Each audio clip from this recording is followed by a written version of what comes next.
semua. Nah, ketemu lagi nih sama Cici Stefani di Sekolah Minggu Dikit. Oke, apa kabarnya adik-adik semua? Pasti dalam keadaan baik dan sehat ya. Hari ini kita mau sekolah minggu lagi. Nah, meskipun masih di rumah masing-masing, tapi kita tetap harus semangat memuji Tuhan, oke? Kita mau memuji Tuhan, kita mau belajar lagi firman Tuhan. Nah, sebelumnya kita mau berdoa dulu ya, minta pimpinan Tuhan agar sekolah minggu kita pada pagi hari ini Tuhan yang pimpin, oke? Yuk lipat tangannya, tutup matanya, kita berdoa. Tuhan Yesus, terima kasih untuk pagi hari ini Engkau telah membangunkan kami agar kami bisa mengikuti sekolah minggu kami pada pagi hari ini. Biar Engkau yang pimpin sekolah minggu kami dari awal, pertengahan, hingga akhirnya, dan berkati adik-adik semua yang ada di rumah mereka masing-masing. Biar Engkau yang pimpin, Kau memberikan hati yang penuh dengan sukacita untuk bisa mengikuti sekolah minggu pada pagi hari ini. Kami mau memulai sekolah minggu kami pada pagi hari ini. Hanya di dalam nama-Mu kami berdoa. Haleluya. Amin. Oke. Siapa yang udah siap mau memuji Tuhan? Angkat tangannya. Wah, yuk kita mau bersukaria. Kita mau bilang bahwa hari ini harinya Tuhan. Jadi kita perlu bersukacita, oke? Yuk. Bangkit berdiri ya, kita mau gerak. This is the day that the Lord has made, I will rejoice and be glad in it, This is the day that the Lord has made, let us rejoice and be glad in it. This is the day that the Lord has made. Hari ini harinya Tuhan. Mari kita bersukaria. Hari ini harinya Tuhan. Mari kita bersukaria. Hari ini harinya Tuhan. Hari ini harinya Tuhan. Mari kita bersukaria. Hari ini harinya Tuhan. Oke. Yuk, siapa yang masih semangat memuji Tuhan? Kita mau katakan bahwa kita istimewa kata Yesus. Yuk, semangat ya, kita mau gerak lagi. Sambil buka yang penuh senyum. Mana senyumnya? Aku istimewa bukan karena katamu. Aku istimewa bukan sebab kau puji. Bukan karena kuat dan hebatku. Aku istimewa bukan karena katamu. Aku istimewa bukan sebab kau puji. Bukan karena kuat dan hebatku. Aku istimewa kata Yesus. Ku berharga, Alkitab mengatakan. Aku istimewa kata Yesus.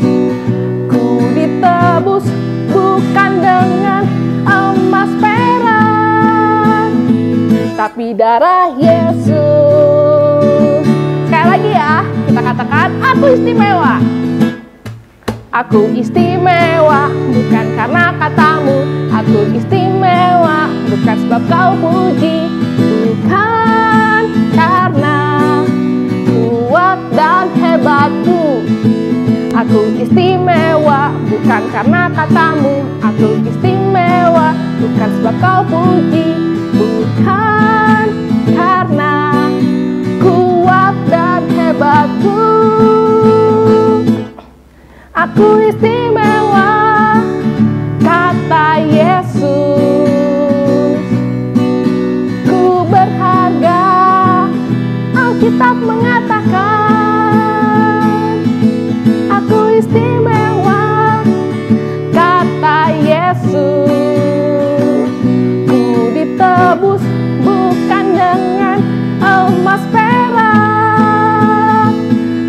istimewa, kata Yesus. Ku berharga, Alkitab mengatakan,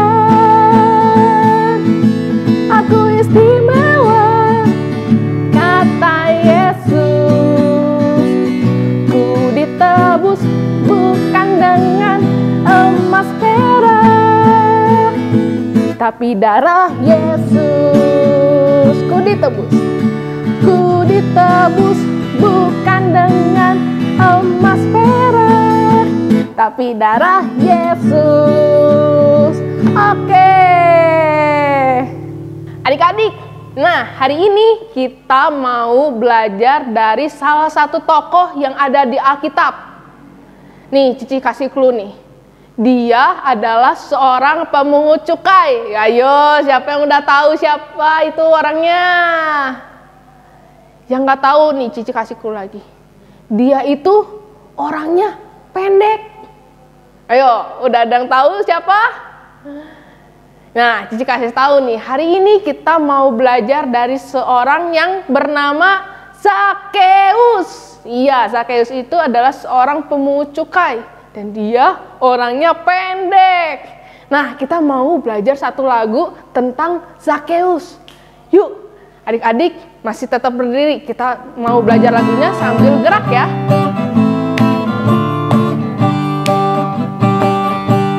Ada orang naik-naik pohon, orangnya pendek. Dia mau melihat Yesus, namanya Zakeus. Ada orang naik-naik pohon, orangnya pendek. Dia mau melihat Yesus, namanya Zakeus.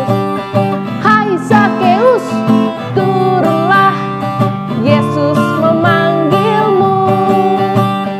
Zakeus bergembira menyambut Yesus di rumahnya.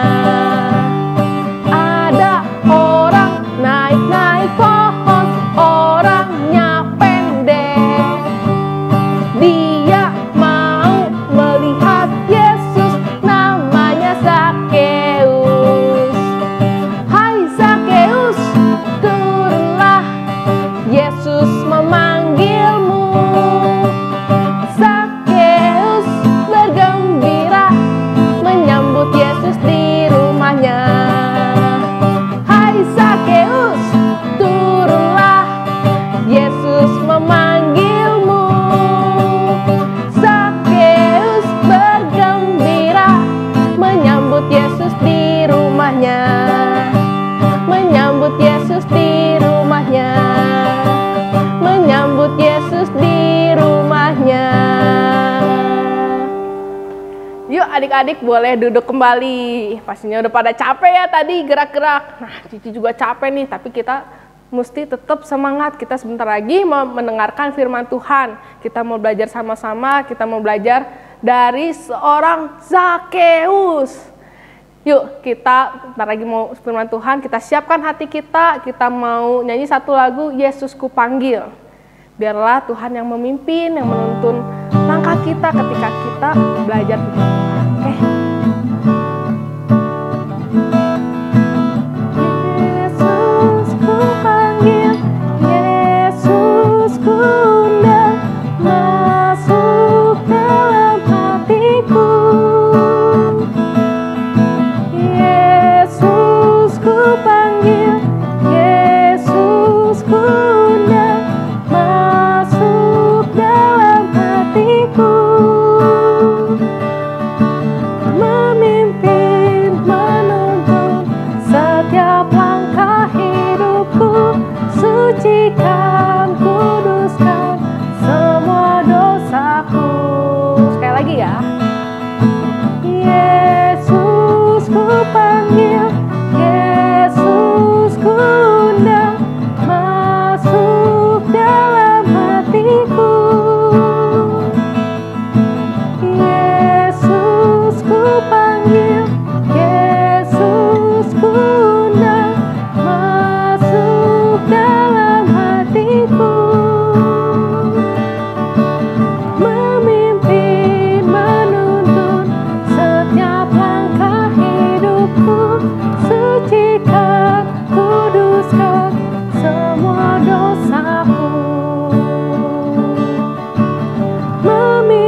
Selamat pagi anak-anak. Anak-anak udah siap ya semuanya dengerin cerita hari ini? Sebelum kita dengerin cerita, kita berdoa dulu ya anak-anak. Lipat tangannya, tutup matanya. Tuhan Yesus yang baik, terima kasih kalau saat ini sebentar kami akan mendengarkan firman Tuhan. Tuhan yang pimpin, Tuhan yang tolong dari awal, pertengahan hingga akhir cerita. Biarlah Tuhan yang memimpin anak-anak supaya dapat mendengarkan dengan baik, supaya boleh menjadi berkat bagi yang mendengarkan firman Tuhan ini. Terima kasih Tuhan Yesus, hanya di dalam nama-Mu kami sudah berdoa, amin. Nah anak-anak, cerita hari ini diambil dari Alkitab ya, di dalam Lukas berapa? Lukas 19 ayat 1 sampai 10. Nih, ceritanya tentang siapa? Zakheus. Cerita ini ada di dalam firman Tuhan dan ini benar-benar terjadi ya anak-anak.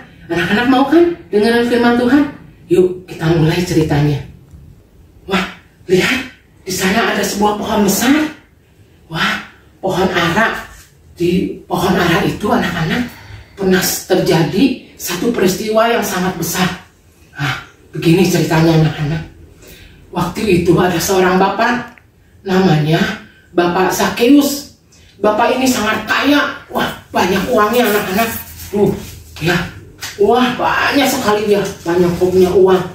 Nih, tuh. Wah, banyak ya anak-anak.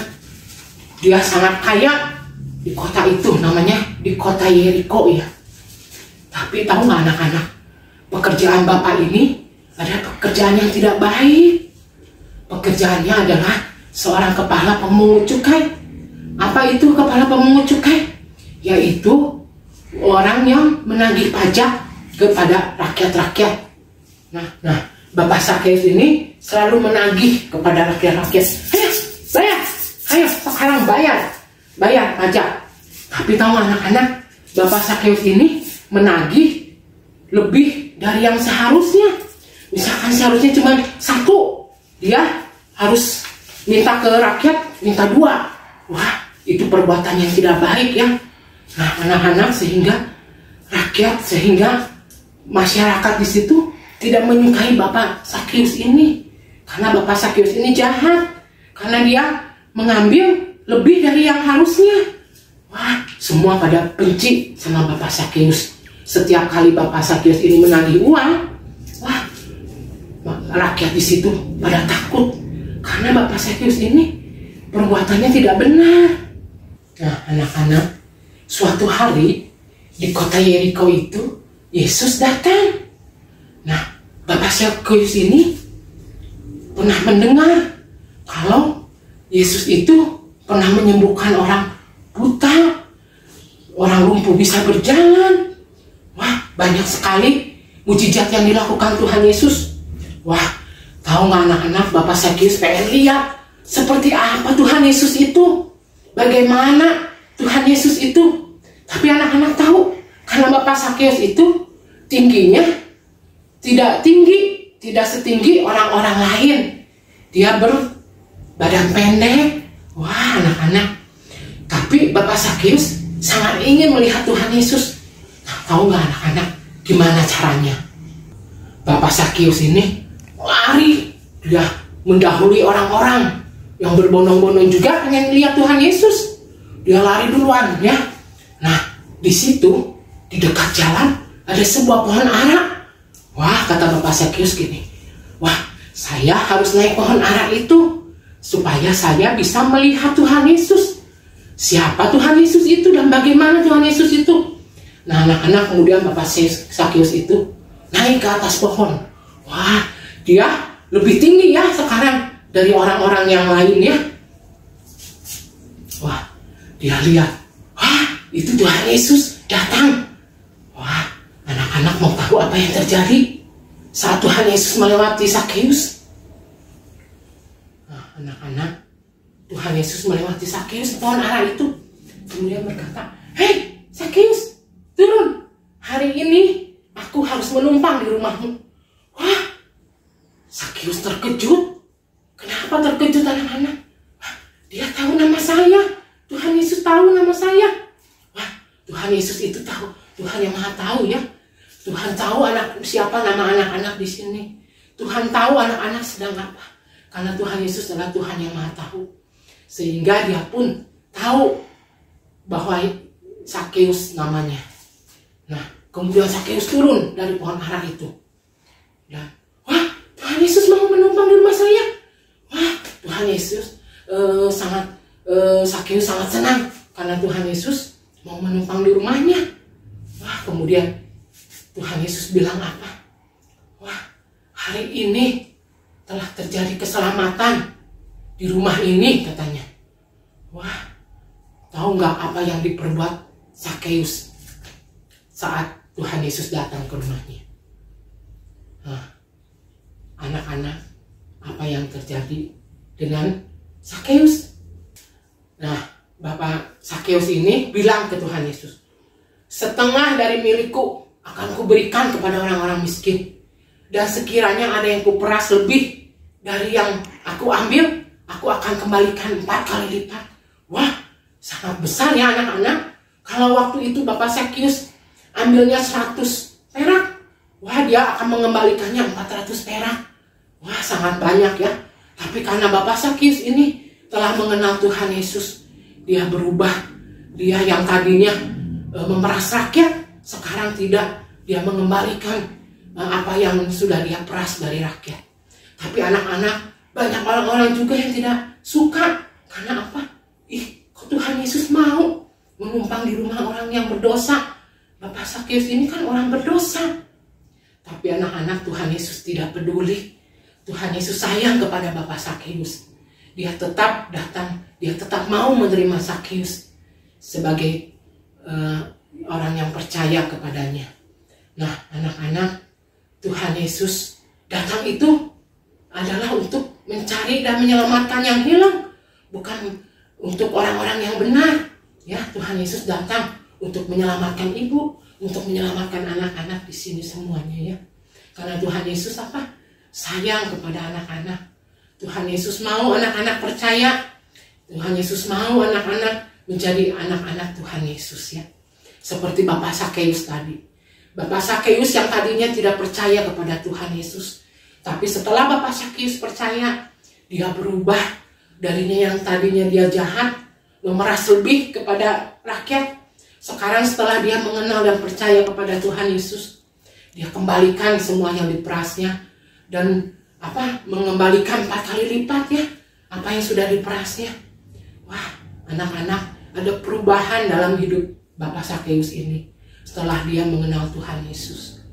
Nah, anak-anak, anak manusia itu datang untuk apa? Menyelamatkan yang hilang. Ya. Nah, anak-anak mau seperti Bapak Sakeus, ya, yang tadinya tidak percaya kepada Tuhan Yesus. Setelah dia percaya, dia berubah hidupnya. Nah, anak-anak pun harus begitu. Ya, anak-anak percaya kepada Tuhan Yesus. Ya, anak-anak semua percaya. Ya, anak-anak yang tadinya nggak taat sama mamanya, tapi setelah mengenal Tuhan Yesus, anak-anak harus taat. Kalau mamanya suruh mandi, mamanya suruh belajar, harus langsung dilakukan ya anak-anak. Harus langsung anak-anak melakukan dengan baik. Yang tadinya anak-anak suka berkelahi sama temannya, sama adiknya. Nah, kalau sudah mengenal Tuhan Yesus, tidak boleh anak-anak berkelahi lagi ya. Tetapi anak-anak harus mengasihi adik kakak, harus mengasihi teman-temannya. Nah, Tuhan Yesus senang kalau anak-anak berubah dari yang tadinya nakal menjadi tidak nakal. Karena setelah mengenal Tuhan Yesus, kita harus berubah dalam hidup kita. Nah, anak-anak, sekarang kita baca ayat hafalannya ya. Kita baca ayat hafalannya dari Lukas 19 ayat 10. Bunyinya begini, sebab Anak Manusia datang untuk mencari dan menyelamatkan yang hilang. Ya, sekali lagi anak-anak, Lukas 19 ayat 10 ya. Anak manusia datang untuk mencari dan menyelamatkan yang hilang. Nah, nanti anak-anak minta mama bacain lagi di rumah ya ayat hafalannya, dan biarin mama hanya jelasin apa artinya Mama, anak manusia datang untuk mencari dan menyelamatkan yang hilang. Nah, mari kita berdoa anak-anak, lipat tangannya, tutup matanya. Terima kasih Tuhan untuk firman Tuhan hari ini. Biar kami boleh menjadi anak-anak Tuhan yang hidup benar, hidup menyenangkan dan memuliakan Tuhan di dalam segala perbuatan, perkataan kami. Sehingga kami boleh berubah setelah kami mengenal Engkau dan kami percaya kepada Engkau ya Tuhan Yesus. Terima kasih untuk firman-Mu. Kami serahkan doa ini sepenuhnya hanya di dalam nama-Mu. Amin.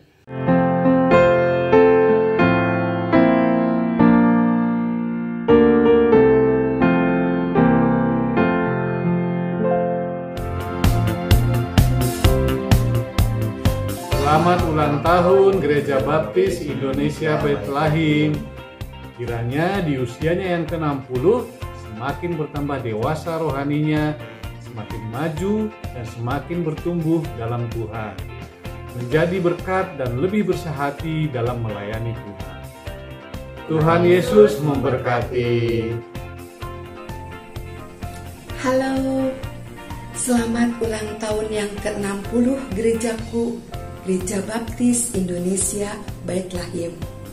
Semakin diberkati dan menjadi berkat buat banyak orang. Amin. Selamat ulang tahun rumahku, gerejaku, Gereja Baptis Indonesia Bethlehem yang ke-60. Kiranya Tuhan Yesus memberkati dan tetap menjadi saluran berkat. Dirgahayu Gereja Baptis Indonesia Bethlehem ke-60. Jadilah gereja yang memberitakan kabar baik. Dirgahayu. Halo, Gereja Baptis Bethlehem, selamat berulang tahun, sudah ke-60. Puji Tuhan ya, Tuhan memberkati kita semua. Amin. Halo, saya Kimberly dari kelas Media. Ingin mengucapkan selamat ulang tahun untuk gerejaku Baptis Indonesia Bethlehem yang ke-60. Semoga gerejaku menjadi gereja yang lebih tumbuh di dalam Tuhan Yesus Kristus. Tuhan Yesus memberkati. Terima kasih. Saya dan PGI mengucapkan selamat hari ulang tahun Gereja Baptis Indonesia Bethlehem yang ke-60. Semoga dengan bertambahnya usia, kita sebagai jemaat terpanggil melayani dengan hati, diberkati dan menjadi berkat. Happy birthday to you. Selamat ulang tahun buat Gereja Baptis Bethlehem ke-60. Kiranya Tuhan semakin menyempurnakan Gereja Baptis Bethlehem di dalam persatuan, kasih, ketulusan, dan kebenaran. Tuhan Yesus memberkati. My name is Sharon, Pratama Sunday School. Happy 60 years birthday, Bethlehem Church. God bless you. Selamat ulang tahun Gereja Bethlehem ke-60. Tuhan Yesus memberkati kita semua. Tiup lilinnya, tiup lilinnya, tiup lilinnya, sekarang juga, sekarang juga, sekarang juga. Yeay! Selamat ulang tahun gerejaku yang ke-60.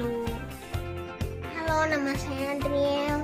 Selamat ulang tahun Gereja Baptis Indonesia Bethlehem. Semoga Gereja Bethlehem terus maju, bertumbuh, dan menjadi berkat untuk jemaatnya. Tuhan Yesus memberkati. Halo, selamat ulang tahun Gereja Bethlehem. Semakin menjadi berkat. Dah. Happy birthday gerejaku. Happy birthday gerejaku. Happy birthday, happy birthday, happy birthday gerejaku. Selamat ulang tahun GBI Bethlehem yang ke-60. Semakin bertumbuh dalam melayani Tuhan dan jemaat. God bless you.